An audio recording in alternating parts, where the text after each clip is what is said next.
back to Beer in Canada. I'm Chris.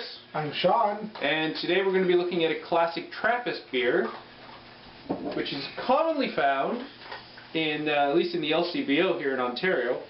And, well, this is Chimay Rouge. Now, I am a big fan of this beer. I'm just going to come right out and say it. I know this is one of my favorite beers of all time. Sean here, however, has never had Chimay. In fact, I don't think you've ever had a Trappist beer. That's correct. I've never had a Trappist beer or any beer similar. All right. Well, this one here, Chimay Rouge, is a Belgian. I believe it's classified as a Belgian double, but it's basically they classify here as a strong ale. It is made at the brewed at the Scourmont Abbey in Chimay, Belgium. 7% alcohol. The bottles here are 750 milliliters. So let's open this up. I tend to sell Chimay pretty hard on people because I really do love this beer. In fact, giving it a rating at the end of this is going to be unfair because I already know what I rate this. A 0. But now that we're all awake, let's serve for class. Well, let's pour it for you first. Well, now, ordinarily when you're pouring something, because it is bottle conditioned, there'd be the yeast sediment in the bottom. Usually you'd swish it around and kind of pour some in. But because we're not going to fill these, we're just going to kind of pour. Give it a really good, healthy pour. Lots of foam. That's like almost a quart. So we're going to have to let this settle, I'm afraid. Yeah, that's a lot of head. Because they're very crazy-ass foamy beers. So while we're waiting for the beer to settle so we can actually kind of do a proper review here, I really shouldn't have given it such an aggressive pour. Chimay, I'll read off the back. The Trappist logo certifies that this ale was brewed within the walls of an existing Trappist monastery under the control of the Trappist community. A major part of the sales revenue is used by the monks to support charitable works. The exceptional yeast isolated by Father Theodore, combined with the purity of the highly protected water of the Abbey's wells, gives Chimay its unique richness.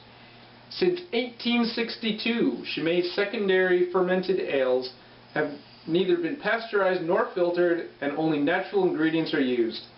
To fully appreciate the pleasant sharpness and the light hint of bitterness of the Chimay Premier, serve slightly chilled in a wide open-mouthed glass. Now, we're not really serving in a wide open-mouthed glass. I don't have my Chimay chalices here with me.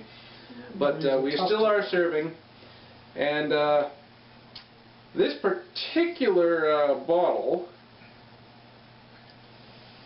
is apparently best before 2014. Now these will these will age for a while, which is also another kind of a nice thing about some of these beers. They're just so carefully crafted by the monks.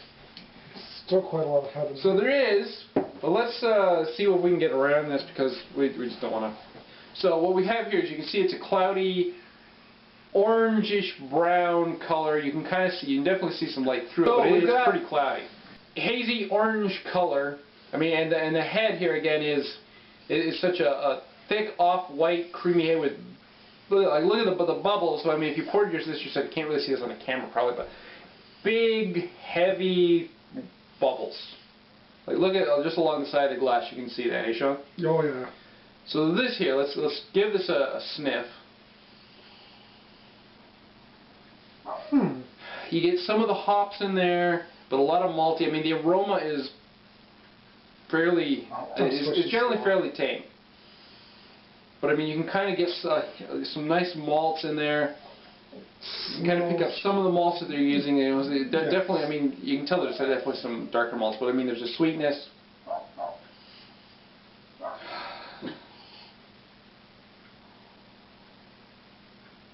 Alright, well let's give this a taste, because that's where Chimay really shines. Cheers.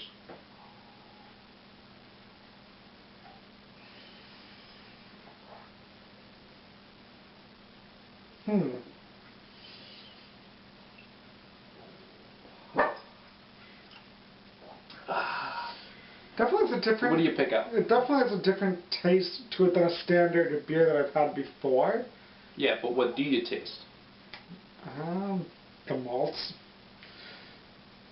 the hops. It's not as. It doesn't have a really very bitter taste to it, like what they were saying. It's very mildly bitter. There's some bitterness in the back. I mean, you kind of get a little bit of dryness on the tongue, but I really taste the malts. There's a bit of graininess that I really like.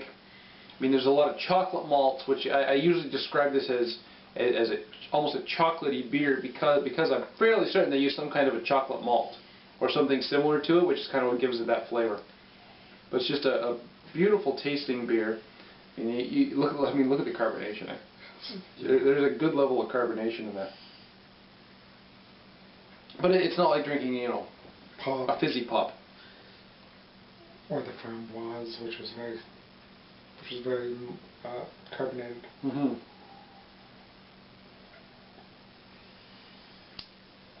Especially in the swallow, there's a lot of that bitterness, a little bit of hoppiness there, but the malts, those kind of sweet chocolate malts really kind of linger.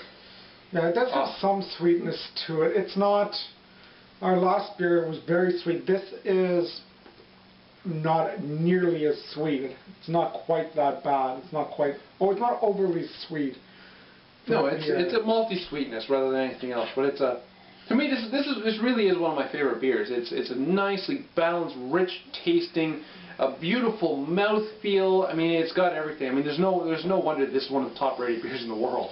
Being new to this type of beer, it's not my favorite type of style, but it's one that I would definitely try again, just not. I think it would be better because it's a larger bottle as like a party, having it for a party, so that you could split it up. See, I don't like to share my Chimay very much. So. Alright, well that's a beautiful beer. So I know what I'm going to give this as a rating. What are you going to give this as a rating? I'd give it a 4 out of 5. 4 out of 5, alright. Well, to me, this is, as I already mentioned, this is one of my favorite beers of all time.